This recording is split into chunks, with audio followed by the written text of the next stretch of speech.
பிஸ்மில்லாஹிர் ரஹ்மானிர் ரஹீம். அஸ்ஸலாமு அலைக்கும் வரஹ்மத்துல்லாஹி தஆலா வபரகாத்துஹு. அல்ஹம்துலில்லாஹ். எல்லா புகழும் அல்லாஹ் ஒருவனுக்கே உரித்தாகட்டும். அவனுடைய அன்பும் சாந்தியும் சமாதானமும் உலகத்தில் உள்ள அனைத்து மக்களின் மீதும் உண்டாகட்டும். ஆமீன். மாஷா அல்லாஹ், தமிழகத்தில் உள்ள இமாம்கள் மற்றும் நிர்வாக பெருமக்களுக்கு ஒரு கண்ணியமான வேண்டுகோள். நம்முடைய வருங்கால சந்ததிகளை நாம் உருவாக்கத்தான் இன்றைக்கி எல்லாருமே பல முயற்சிகளை செய்து கொண்டே இருக்கிறோம். நம்ம இந்த உலகத்தில் வாழ்ந்தோங்கிறதுக்கு ஒரு மிகப்பெரிய அத்தாட்சி நம்முடைய குழந்தைகள் தான். இந்த உலகத்தை விட்டு நம்ம பிரியும் போது நம்முடைய வருங்கால சந்ததிகளை, குழந்தைகளை ஈமானிய உணர்வுள்ளவர்களாக, ஒரு ஒழுக்கமான வாழ்வியலை வாழக்கூடியவர்களாக, ஆளுமையான கல்வியில் அதிகாரத்தில் இருக்கக்கூடியவர்களாக, இந்த சமூகத்தை பற்றி யோசிக்கக்கூடிய சிந்தனைவாதிகளாக, நாட்டை நேசிக்கக்கூடியவர்களாக உருவாக்க வேண்டிய மிக ஒரு அவசியமான காலகட்டத்தில் நம்ம எல்லாருமே இருக்கிறோம். இப்போ நாளையிலிருந்து 8ஆம் வகுப்பு தேர்வு முடிந்து கிட்டத்தட்ட 1 மாதங்களுக்கு மேலாக அவர்களுக்கு லீவ் விடப்படுகிறது. அதே போல் 10வது, 11வது, 12வது முடித்த நம்முடைய குழந்தைகள் இப்போ பள்ளி லீவுகளில் இருக்கிறாங்க, விடுமுறைகளில் இருக்கிறாங்க. ஒவ்வொரு மஹல்லாக்களும் ஒவ்வொரு மஸ்ஜிதுகளும் அந்த குழந்தைகளை இந்த லீவுடைய நாட்களில் சரியான முறையில் திட்டமிட்டு இஸ்லாமிய வாழ்வியல் கல்வி என்ற ஒரு அடிப்படையில் ஈமானோடு இணைந்த வாழ்க்கையும்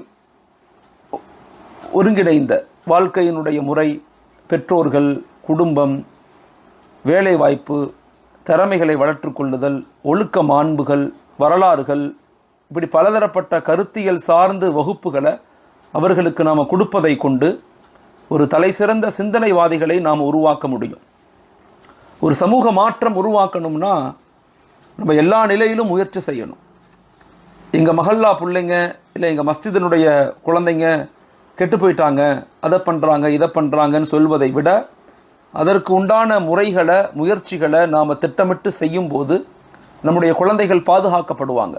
அவர்கள் உணர்வு ரீதியாக, சிந்தனை ரீதியாக மாற்றமைக்கப்பட்டு வருங்கால மிகப்பெரிய ஆளுமைகளாக உருவாகிறதுக்கு ஒரு காரணமாக மாறும். அதனால் இந்த லீவுகளை சரியான முறையில் திட்டமிட்டு ஒரு 40 மணி நேர வகுப்பை நான் உங்களுக்கு சொல்வதற்கு விரும்புகிறேன். நம்ம வெறுமனே ஈமானை மட்டும் கொடுத்துட்டு வாழ்வியலை விட்டுற முடியாது.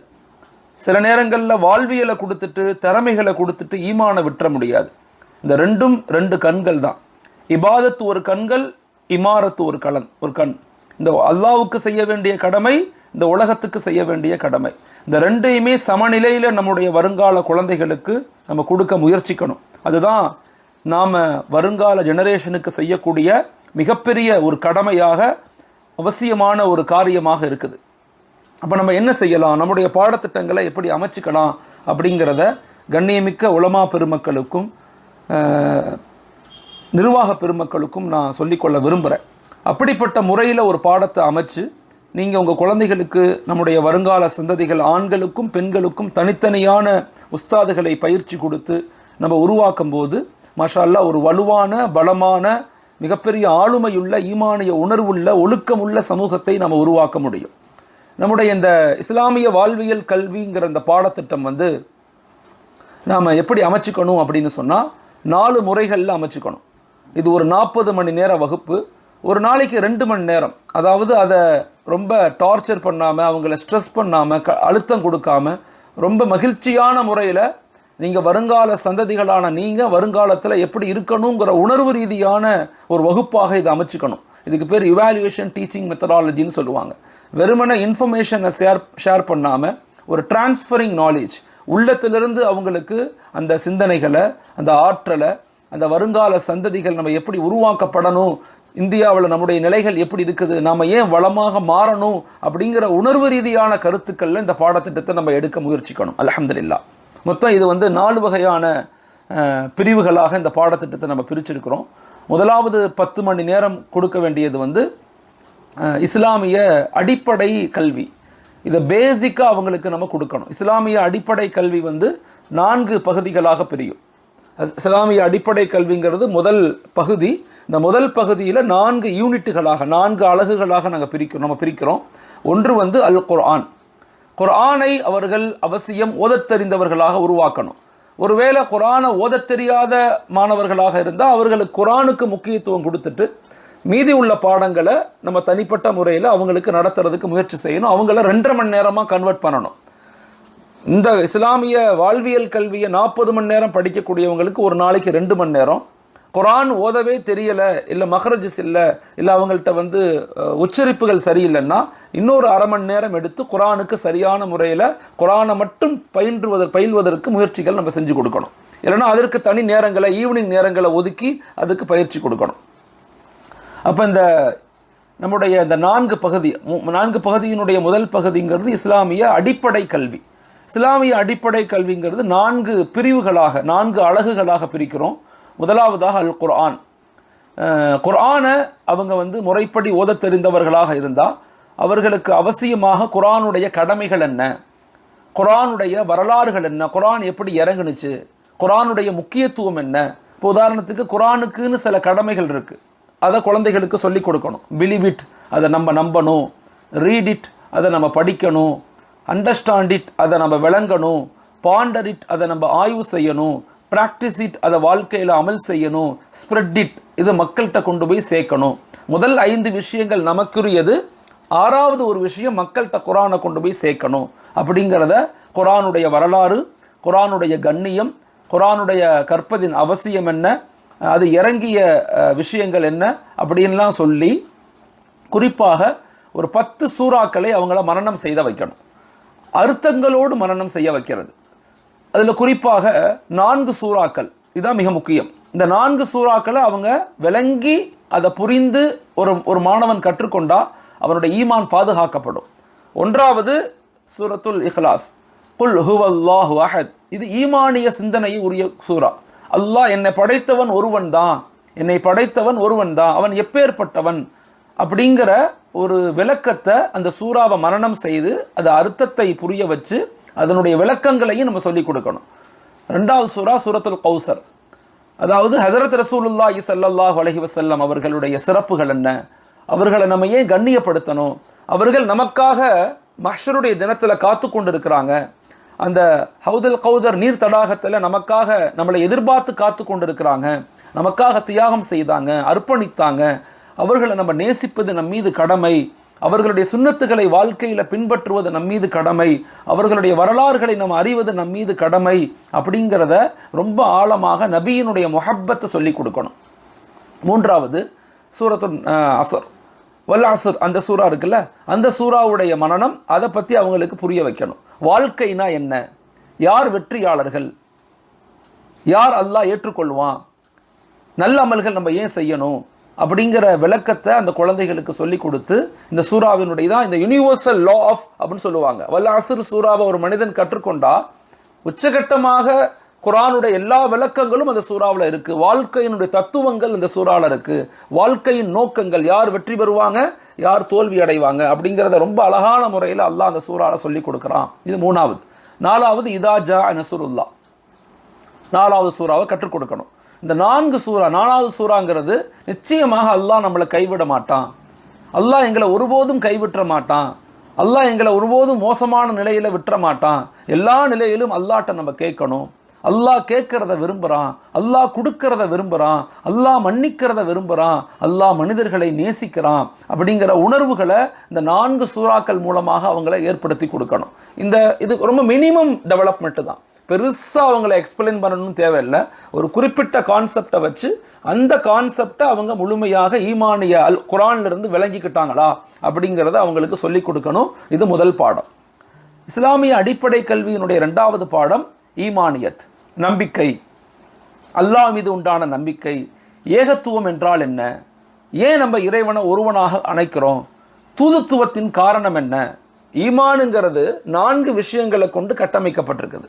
நம்முடைய அடிப்படையே இந்த ஈமானிய மார்க்கத்தினுடைய மூலக்கூறுவே 4 தான். இந்த 4ஐயும் அவர்களுக்கு புரிய வைக்கணும். ஒன்று வஹதானியத், அல்லாஹ் ஒருவன், என்னை படைத்தவன் ஒருவன், அவனுக்கு உருவம் இல்லை, அவனுக்கு சிலைகள் இல்லை, காரணம் என்ன அப்படிங்கிறதெல்லாம் நீங்க பாடத்தில் அவங்களுக்கு மெதுவாக புரிய வைக்கணும். ரெண்டாவது ரிசாலத். இந்த உலகத்தில் எப்படி வாழணும், எப்படி இந்த வாழ்க்கை முறையை அமைத்து கொள்ளணும் அப்படிங்கிற முழுமையான கைடன்ஸாக அல்லாஹு தாலா குர்ஆனை கொடுத்துருக்கிறான்.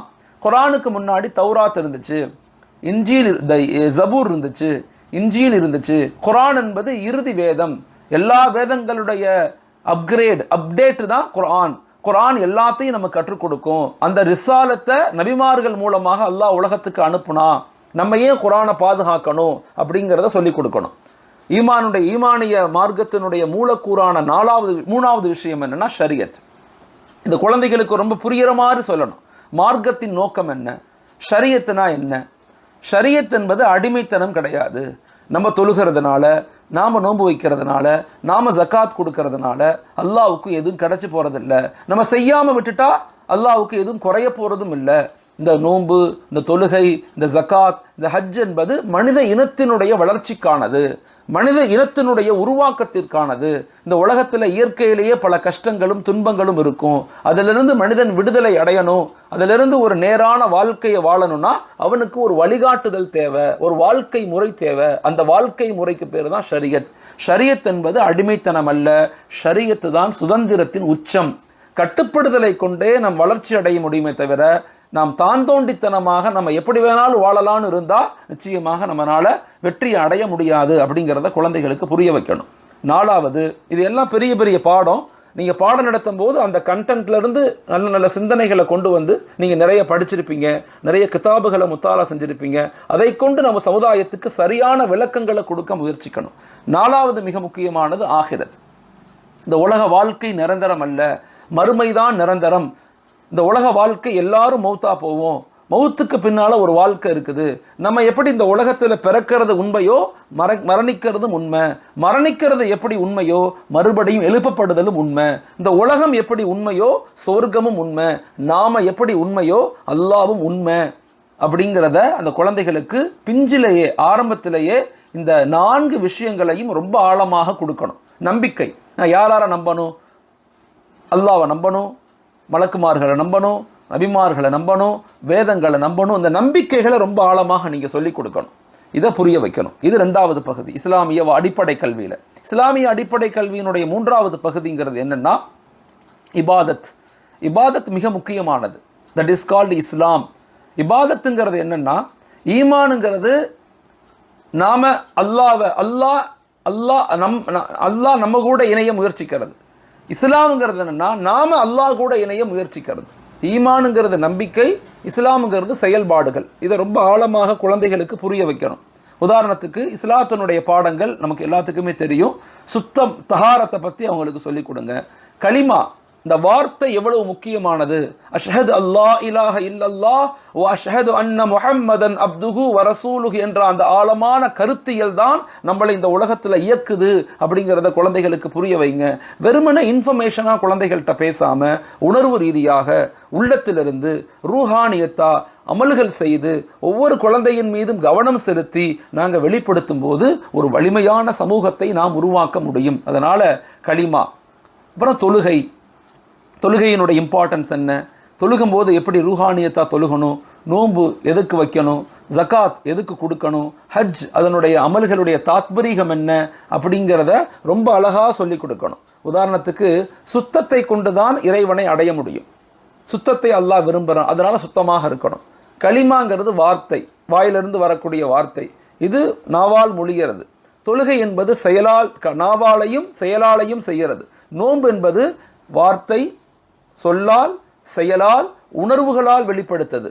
ஜகாத் என்பது சொல், செயல், உணர்வு, நம்முடைய பொருளாதாரம், கஷ்டப்பட்டு சம்பாதிச்ச பொருள், இது எல்லாத்தையும் செலவழிக்க பேர் தான் ஜகாத். ஹஜ் என்பது இந்த 4னுடைய டோட்டல் ஆக்ஷன் தான் ஹஜ் என்பதை உணர்வு ரீதியாக நாங்கள் குழந்தைகளுக்கு சொல்லிக் கொடுக்கணும். இது 3வது பாடம்.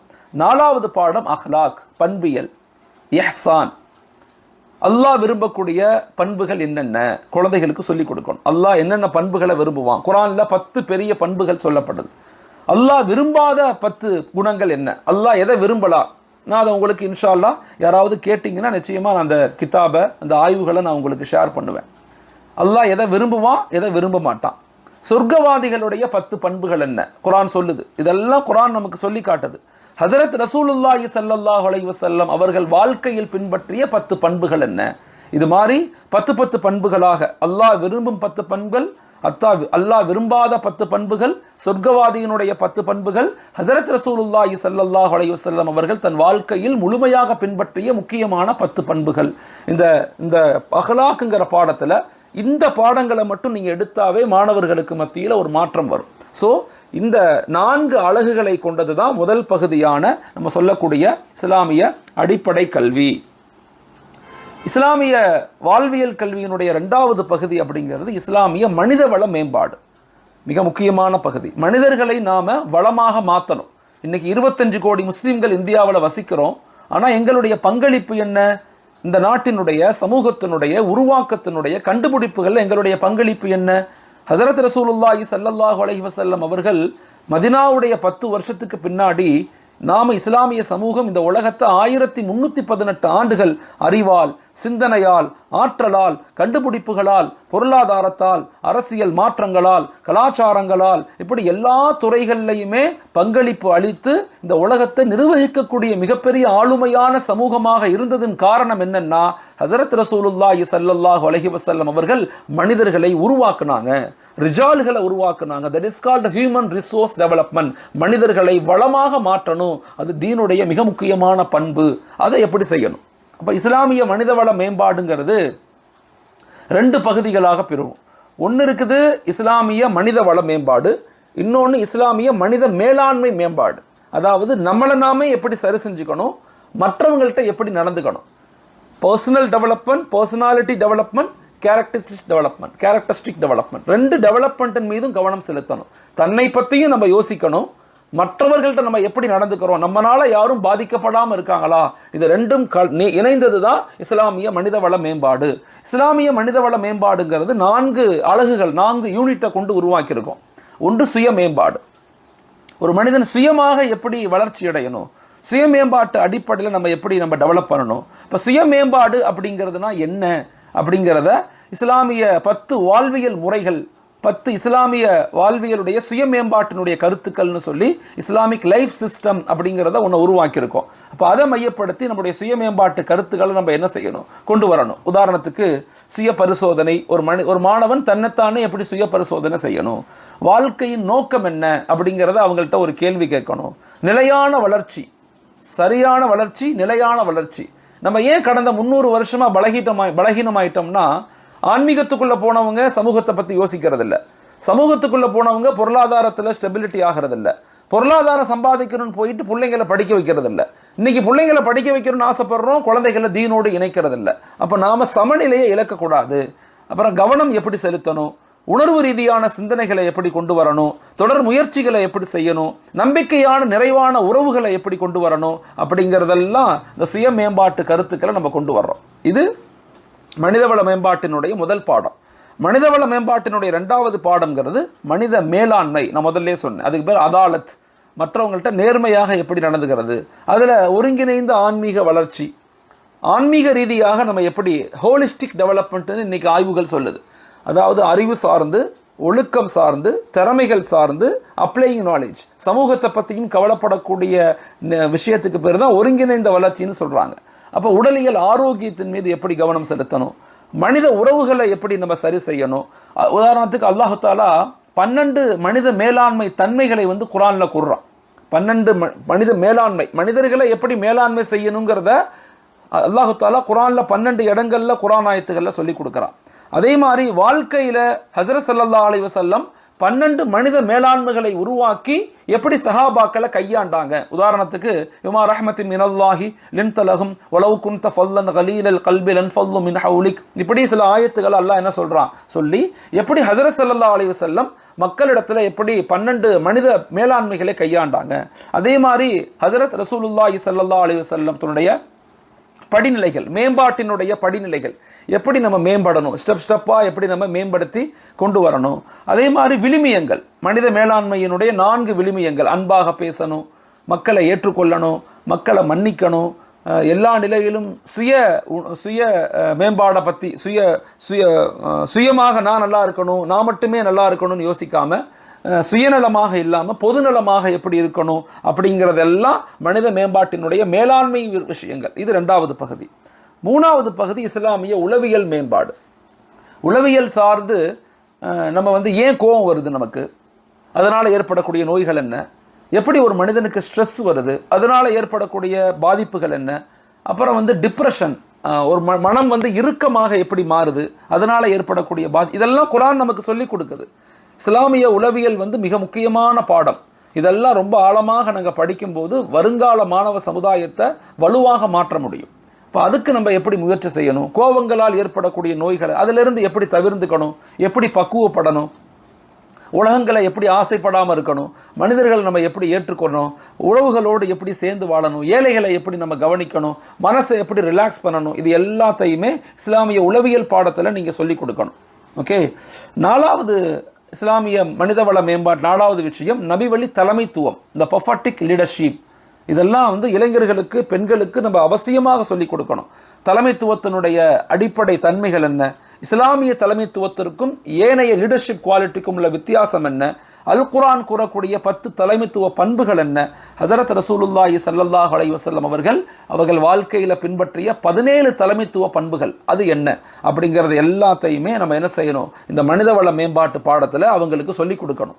இப்போ நான் சொல்கிறத கண்டென்ட்டாக எடுத்துக்கிட்டு பல புத்தகங்கள் பல விஷயங்களை படிக்கலாம், பல விஷயங்கள் நீங்களே குர்ஆனில் தேடலாம். அந்த மாணவர்களுக்கு இந்த தலைப்பில் வேற என்ன டாபிக் வேணாலும் பேசுங்க, ஆனால் தலைப்புக்குள்ளே நீங்கள் பேசும்போது அவர்கள் உருவாகுவதற்கு ஒரு வாய்ப்புகளாக இருக்கும். இது பகுதி 2. பகுதி 3 இஸ்லாமிய குடும்பவியல் மேம்பாடு. இது மிக முக்கியமான விஷயம். இன்னைக்கு ஆணும் படிச்சிருக்கிறாங்க, பெண்ணும் படிச்சிருக்கிறாங்க, ஆனால் 2 பேருமே சேர்ந்து வாழ முடியலை, 2 பேருமே சேர்ந்த மனநிலையில் இருக்க முடியலை. அப்போ நம்ம படிப்பு மட்டும் போதுமா வாழ்க்கைக்கு? அதை தாண்டி நம்முடைய குடும்பம், நம்முடைய கடமை, நம்முடைய பொறுப்பு. உதாரணத்துக்கு ஒரு ஆணுடைய உரிமை என்ன, ஒரு ஆணுடைய கடமை என்ன, ஒரு ஆணுடைய சுதந்திரம் என்ன, ஒரு பெண்ணுடைய உரிமை என்ன, ஒரு பெண்ணுடைய கடமை என்ன, ஒரு பெண்ணுடைய சுதந்திரம் என்ன, இது எல்லாத்தையும் குர்ஆன் நமக்கு சொல்லுது. உதாரணத்துக்கு சூரத்துன் நிசா எடுத்துக்கிட்டீங்கன்னா குடும்பவியல் வாழ்க்கையை பற்றி 4 பகுதிகளாக சூரத்துன் நிசா நமக்கு ரொம்ப அழகாக விளக்கப்படுத்தும். ஸோ இந்த குடும்பவியல் வாழ்க்கை அப்படிங்கிறது 6 பகுதிகளாக மாணவர்களுக்கு சொல்லிக் கொடுங்க.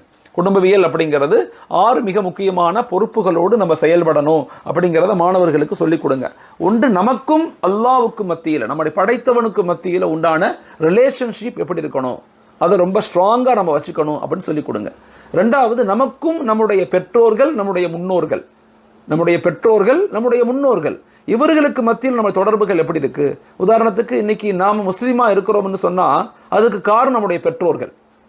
அந்த பெற்றோர்கள் முஸ்லீமா இருக்காங்கன்னா அவங்க தாத்தா, அவங்களுடைய தாத்தா, அவங்களுடைய தாத்தா, யாரோ ஒருத்தவர் இந்தியாவில் தமிழகத்தில் இந்த இஸ்லாத்தினுடைய மார்க்கத்தின் மீது ஈர்க்கப்பட்டு அவர்களுக்கு அல்லாஹ் இந்த ஹிதாயத்தை நசீபாக்கியிருக்கான்.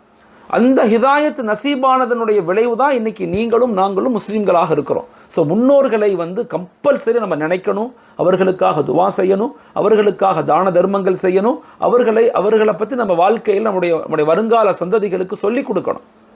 மஹ்ஷருடைய தினத்தில் கூட அல்லாஹ் நம்மளை அழைக்கும் போது எப்படி கொடுப்பான்? உதாரணம், என்னுடைய பேர் ஹலீல் அஹ்மத், அல்லாஹ் எப்படி கூப்பிடுவான்? ஃபுலானு புனு ஃபுலான், ஹலீதனுடைய அத்தா, அத்தாவுடைய அத்தா, இப்படித்தான் நம்மளை கூப்பிடுவான். நம்மளை கூப்பிடும் போதே முன்னோர்களுடைய பேர் சொல்லி தான் கூப்பிடுவான். முன்னோர்களை மதிக்காத எந்த சமூகமும் முன்னேறியதாக வரலாறு கிடையாது. அதனால் தயவு செய்து முன்னோர்களுடைய வாழ்க்கை முறைகளை, பெற்றோர்களுடைய இணைப்பு முறைகளை குழந்தைகளுக்கு சொல்லிக் கொடுங்க, அதனுடைய முக்கியத்துவம் சொல்லிக் கொடுங்க. 3வது, கணவன் மனைவி குழந்தைகளுடைய உறவு முறைகள், இதை குழந்தைகளுக்கு சொல்லிக் கொடுக்கணும். நம்முடைய அத்தா, நம்முடைய அம்மா எப்படி வாழ்றாங்க, நாமளும் எப்படி வாழணும் அப்படின்னு சொல்லிக் கொடுக்கணும். 4வது, நம்முடைய சகோதர சகோதரிகள் இரத்த உறவு பந்தங்களை எப்படி பேணி பாதுகாக்கணும், இரத்த உறவு பந்தங்களோடு எப்படி இணைந்து வாழணும். ஒருபோதும் இரத்த உறவுகளை நம்ம இழந்துடக்கூடாது. குறிப்பாக பெண் இரத்த சொந்தங்கள். கிதாபுகளில் இமாம் இப்னு ஜௌசி ரஹ்மத்துல்லா, இப்ராஹிம் அதுகம் ரஹ்மத்துல்லா சொல்றாங்க, உறவுகளில் இரத்த சொந்தங்களை பேணி வாழக்கூடியவங்களுக்கு 10 விதமான நன்மைகளை பற்றி சொல்றாங்க. அதுலேயும் குறிப்பாக சொல்றாங்க, யார் இரத்த சொந்தங்கள்ல பெண் இரத்த சொந்தத்தை, பெண்கள் இருப்பாங்கல்ல, அந்த அக்கா தங்கச்சி, அவங்க இரத்த சொந்தத்தை பேணி வாழக்கூடிய நபர்களுக்கு அவங்களுக்கு அல்லாஹ் தஆலா மோசமான வறுமையை கொடுக்கறதில்ல, சீக்கிர இறப்புகளை அபாயகரமான இறப்புகளை கொடுக்கறதில்ல, ஆக்சிடென்ட்டு, தீ விபத்து இதை கொடுக்கறதில்ல. மூணாவது, அவங்களுக்கு மோசமான நிலைகளை, வாழ்க்கையில் மோசமான நோய்களை கொடுக்கறதில்ல அப்படிங்கிறத இமாம்கள் ரொம்ப ஆழமாக ஆய்வு செய்து எழுதியிருக்கிறாங்க. அதனால் தயவு செய்து உறவுகள், இரத்த உறவுகளை பேணி வாழணும்னு குழந்தைகளுக்கு சொல்லிக் கொடுங்க.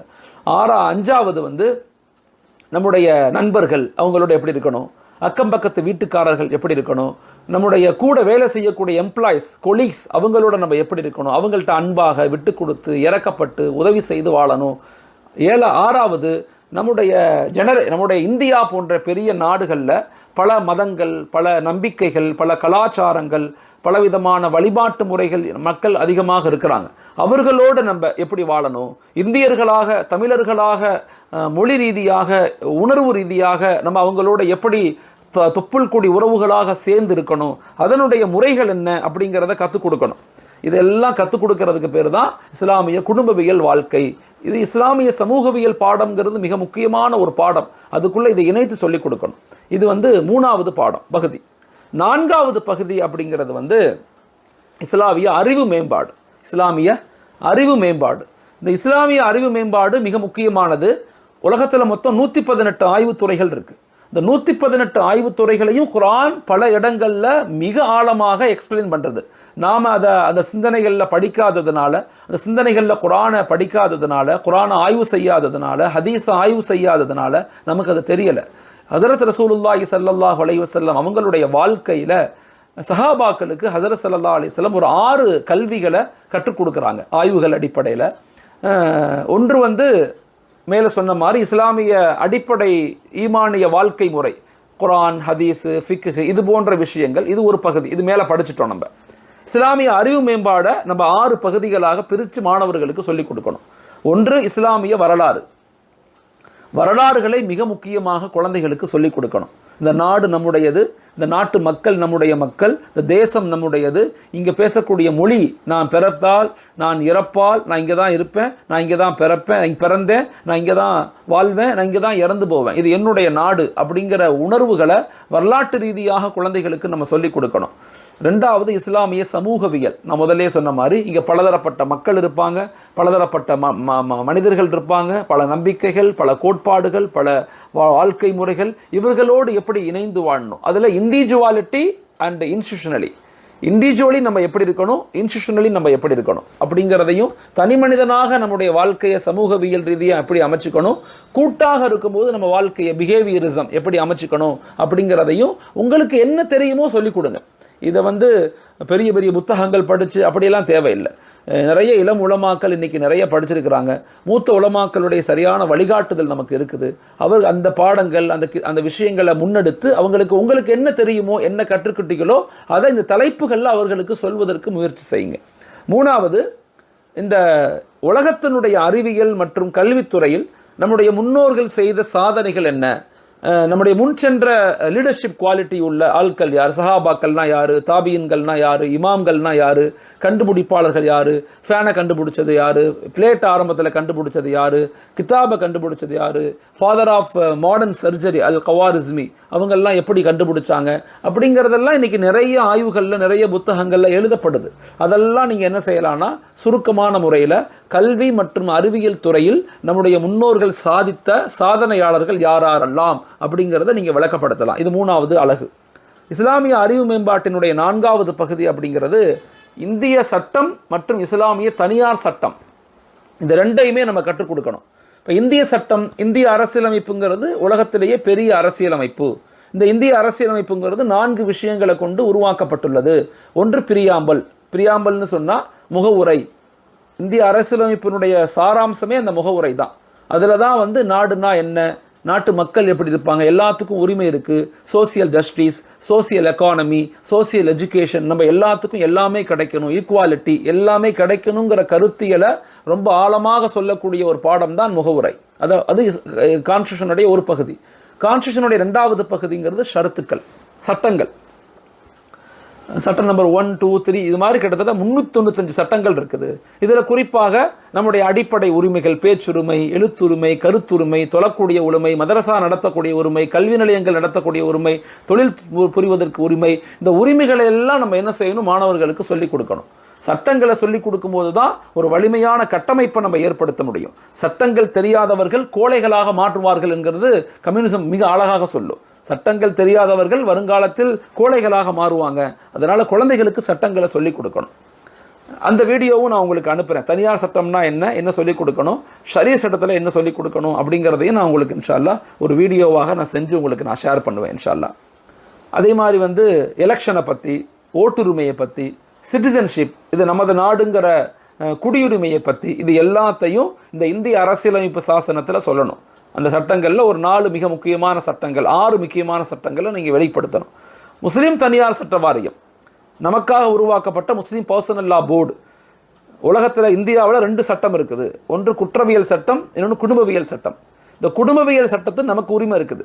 அந்த குடும்பவியல் சட்டம் என்னெல்லாம் சொல்லுது, நிக்காஹ்னா என்ன, தலாக்குனா என்ன, ஹுலானா என்ன, அன்பளிப்புனா என்ன, வக்ஃப்னா என்ன, மீராஸ் சொத்துரிமைனா என்ன, இது எல்லாத்த பற்றியும் சுருக்கமாக ஒரு 2 வகுப்புல குழந்தைகளுக்கு நம்ம சொல்லிக் கொடுக்க முடியும். இதெல்லாம் நமக்கு உரிமை இருக்குது, இதெல்லாம் நம்ம நாட்டு நமக்கு கொடுக்கப்பட்ட உரிமை அப்படிங்கிறத குழந்தைகளுக்கு வெளிப்படுத்தணும். இது 4வது. 5வது யூனிட் என்ன, நாளகம் என்னன்னா மதம் ஒரு ஒப்பீட்டு ஆய்வு. இந்து மதம்னா என்ன, பௌத்த மதம்னா என்ன, கிறிஸ்துவ மதம்னா என்ன. ஆரம்பத்தில் எல்லா மதங்களும் ஏக இறைவனை தான் சொன்னாங்க, ஒரே கடவுள் தான் சொன்னாங்க. எப்படி அவங்கெல்லாம் மாறி போனாங்க அப்படிங்கிறதையும் குழந்தைகளுக்கு சொல்லிக் கொடுக்கணும். இறுதி 6வது பொருளாதாரம், வணிகவியல், எப்படி சம்பாதிக்கணும், எப்படி செலவழிக்கணும், ஏன் வட்டி வாங்கக்கூடாது, வட்டி வாங்கினா அதனுடைய மோசமான விளைவுகள் என்ன, ஏமாற்றக்கூடாது, மோசடி செய்யக்கூடாது, அளவைகளில் மோசடி செய்யக்கூடாது, எந்த நிலையிலும் நம்மளால் யாரும் பாதிக்கப்படக்கூடாது, எல்லாத்துக்கும் உதவி செய்யணும் அப்படிங்கிற உணர்வு ரீதியான ஒரு பாடங்களை நம்ம எடுக்கணும். ஸோ இஸ்லாமிய வாழ்வியல் கல்வி இந்த 40 மணி நேரத்தில் 4 பிரிவுகளாக பிரித்து, ஒன்று இஸ்லாமிய அடிப்படை கல்வி 10 மணி நேரம், அடுத்து இஸ்லாமிய மனிதவள மேம்பாடு 10 மணி நேரம், 3வது இஸ்லாமிய குடும்பவியல் மேம்பாடு 10 மணி நேரம், 4வது இஸ்லாமிய அறிவு மேம்பாடு 10 மணி நேரம். ஆக மொத்தம் 40 மணி நேரம் வகுப்புகளை மாணவர்களுக்கு நம்ம கொடுக்கும்போது நிச்சயமாக மாணவர்களுடைய அறிவு, சிந்தனை, ஆற்றல் எல்லா நிலையிலும் வலுப்பெற்றவர்களாக மாறணும். மாணவர்கள் நம்ம எந்த மனநிலையில் உருவாக்கணும்னா 4 மனநிலையில் உருவாக்க எப்பயுமே முயற்சி செய்யணும். ஒன்று வலிமையான ஈமான கொடுக்கணும். ஈமான கொடுக்காம நம்ம என்னத்தை கொடுத்தாலும் வருங்கால சமுதாயத்தை நம்மளால கட்டமைக்கவே முடியாது. வெறுமன பொருளாதாரம், ஈமானிய உணர்வில்லாத பொருளாதாரம், அதிகாரம், கல்வி எதுவுமே ஆற்றலாக மாறாது, அது அழிவைத்தான் கொடுக்குங்கிறத மறந்துடாதீங்க. அதனால வலிமையான ஈமான கொண்டு போய் சேருங்க. 2வது ஒழுக்கமான வாழ்வியல். ஒழுக்கமான வாழ்வியல் இல்லை, நாங்கள் பாவங்கள் செய்கிறோம், உலகத்தினுடைய இன்பங்களில் மூழ்கிறோம் அப்படின்னா நாங்கள் நிச்சயமாக தோற்று போயிடுவோம். எங்களால் வெற்றி பெற முடியாது, ஷைத்தானை எதிர்த்து நிற்க முடியாது, இன்றைக்குள்ள அரசியல் சூழல்களை எதிர்த்து நிற்க முடியாது. பாவங்கள் செய்ய செய்ய நம்ம கோழைகளாக மாறுவோம். அதனால பாவங்கள் செய்யாத நேர்மையான இறைவனுக்கு பயப்படக்கூடிய தக்குவா உள்ள ஒரு ஒழுக்கமான வாழ்வியல் நமக்கு சமூகம் தேவை அப்படிங்கிறத உணர்ந்து அவர்களுக்கு புரிய வைங்க. 3வது குடும்பவியல். நம்முடைய வாழ்க்கையினுடைய பேஸ் குடும்பம் தான். நம்முடைய முன்னோர்கள், நம்முடைய அத்தா அம்மா, நம்முடைய மனைவி மக்கள், நம்முடைய உறவுகள், நம்முடைய சகோதர சகோதரிகள், நம்முடைய பக்கத்து வீட்டுக்காரவங்க, நம்முடைய கூட வேலை செய்கிறவங்க, நண்பர்கள், இந்த சமூகம். யாதும் ஊரே யாவரும் கேளீர் அப்படிங்கிற ஆழமான கருத்தியலை உலகத்துக்கு மிக ஆழமாக மிக ஆரம்பத்தில் சொன்னது இஸ்லாமிய மார்க்கம். அதனால எல்லா மனிதர்களையும் நேசிக்கணும். நாங்கள் மாணவர்களாக இருப்பதை விட முதலாவதாக மனிதர்களாக நம்ம எல்லாரையும் நேசித்து வாழணும் அப்படிங்கிற உணர்வுல குழந்தைகளுக்கு கொடுக்கணும். 4வது இஸ்லாமிய அறிவு மேம்பாடு. நமக்குன்னு சில அறிவு இருக்கு, நமக்குன்னு சில கலாச்சாரங்கள் இருக்கு, நமக்குன்னு சில அடையாளங்கள் இருக்கு, நமக்குன்னு நம்முடைய முன்னோர்களுடைய தியாகங்கள், அர்ப்பணிப்புகள், கண்டுபிடிப்புகள் இருக்குது. எல்லாத்தையும் அறிந்த மாணவ சமுதாயத்தை உருவாக்குவதே இன்றைய காலத்தினுடைய பல பிரச்சனைகளுக்கு, பல குழப்பங்களுக்கு தீர்வு. அறிவு அற்றம் காக்கும் கருவி. எப்பொழுதுமே சமுதாயத்துக்கு என்ன கொடுத்தாலும் நிச்சயமாக அவர்கள் உருவாக்கப்பட மாட்டார்கள். எப்பொழுது சமூகத்தில் அறிவு கொடுக்கப்படுதோ அந்த அறிவு இறை உணர்வோடு, ஆன்மீக உணர்வோடு, நபியினுடைய முஹப்பத்தோடு, குர்ஆனுடைய தொடர்போடு, இமாம்களுடைய தொடர்போடு வருங்கால சந்ததிகள் வலிமையாக மாற்றப்படணும். அப்படின்னா முன்னோர்களோடு இணைந்த ஈமானிய உணர்வோடு ஒரு அறிவு சார்ந்த சமூகமாக, ஒரு நாலேஜபிள் சொசைட்டியாக எப்போ நம்ம கன்வெர்ட் பண்றோமோ அப்பதான் ஒரு வலிமையான சமூகமாக உருவாக்க முடியும். அல்லாஹ் இதை மிக அழகாக சொல்றான். யா அய்யுஹல்லதீன ஆமனூ இஸ்பிரு வஸாபிரு வராபித்து வத்தகுல்லாஹ லஅல்லக்கும் துஃப்லிஹூன். ஓ ஈமான் கொண்ட மக்களே, இஸ்பிரு நீங்கள் பொறுமையாக இருங்கள், என்ன நடந்தாலும் பொறுமையாக இருங்கள். வஸாபிரு உங்களுக்குள் சகித்துக் கொள்ளுங்கள், உங்களுக்குள் அன்பை வெளிப்படுத்துங்கள், உங்களுக்குள் விட்டு கொடுத்து போங்கள், உங்களுக்குள் மன்னித்துக் கொள்ளுங்கள். ஆனால் வராபித்து உங்களை நீங்கள் தயார்படுத்துங்கள், உங்களை வலிமையானவர்களாக மாற்றிக்கொள்ளுங்கள். அது ஆன்மீக ரீதியாக, சமூக ரீதியாக, பொருளாதார ரீதியாக, கல்வி ரீதியாக இந்த 4 நிலைகளிலையும் சமநிலை வளர்ச்சியுடைய சமூகமாக நம்ம இருக்கும் போதுதான் ஒரு வலிமையான சமூகமாக, பலமான சமூகமாக, வலுவான சமூகத்தை இந்த உலகத்தில், இந்த இந்தியாவில், இந்த நாட்டில் விட்டுட்டு போக முடியும். இதை நம்ம செய்யலைன்னு சொன்னா வருங்காலத்தில் நம்ம அடிமைகளை விட்டுட்டு போயிடுவோம். அவங்க இந்த உலகத்தினுடைய இன்பங்கள்ல மூழ்கி போயிடுவாங்க, அல்லது இந்த உலகத்தினுடைய அதிகாரங்களை பார்த்து பயந்து அடிமைகள் மாற்றப்படுவாங்க. அல்லாஹ் தஆலா நம்ம அனைவர்களையும் பாதுகாக்கணும். எல்லா நிலையிலும் அல்லாஹ் நமக்கு உதவி செய்ய காத்திருக்கிறான். வருங்கால சமுதாயத்தை உருவாக்கக்கூடிய நீண்ட இலக்கு, தொடர் பயணம், கடின உழைப்பு, நேர்மறையான சிந்தனை அப்படிங்கிற ஆழமான கருத்தியலோடு தொடர்ந்து பயணிக்கக்கூடிய சமூகமாக என்னையும் உங்களையும் அல்லாஹ் தஆலா பொருந்திக் கொள்ளணும், ஏற்றுக்கொள்ளணும். நம்முடைய அமல்களை, நம்முடைய சிந்தனைகளை, நம்முடைய கருத்துக்களை, நம்முடைய செயல்களை அல்லாஹ் எல்லா நிலையிலும் ஹஸரத் ரசூலுல்லாஹி ஸல்லல்லாஹு அலைஹி வஸல்லம் எப்படி நமக்கு வாழ்ந்து காட்டிட்டு போனாங்களோ அவங்கள மாதிரி வாழ்ந்து சுன்னத்தை பின்பற்றி மாஷா அல்லாஹ் அல்லாஹ்வுக்காக, ரசூலுக்காக வாழ்ந்து மறையக்கூடிய பாக்கியத்தை அல்லாஹ் எனக்கும் உங்களுக்கும் தரணும். மரணிக்கும் போது நம் அனைவர்களுக்கும் கலிமாவோடு அஷ்ஹது அல்லாஹ் இலாஹ இல்லல்லாஹ் வ அஷ்ஹது அன்ன முஹம்மதன் அப்துஹு வ ரசூலுஹு என்ற கலிமாவோடு நம்மையும் நம்முடைய வருங்கால சந்ததிகளையும் மரணிக்க செய்வானாக. ஆமீன். அஸ்ஸலாமு அலைக்கும் வரஹ்மத்துல்லாஹி தஆலா பரகாத்துஹு.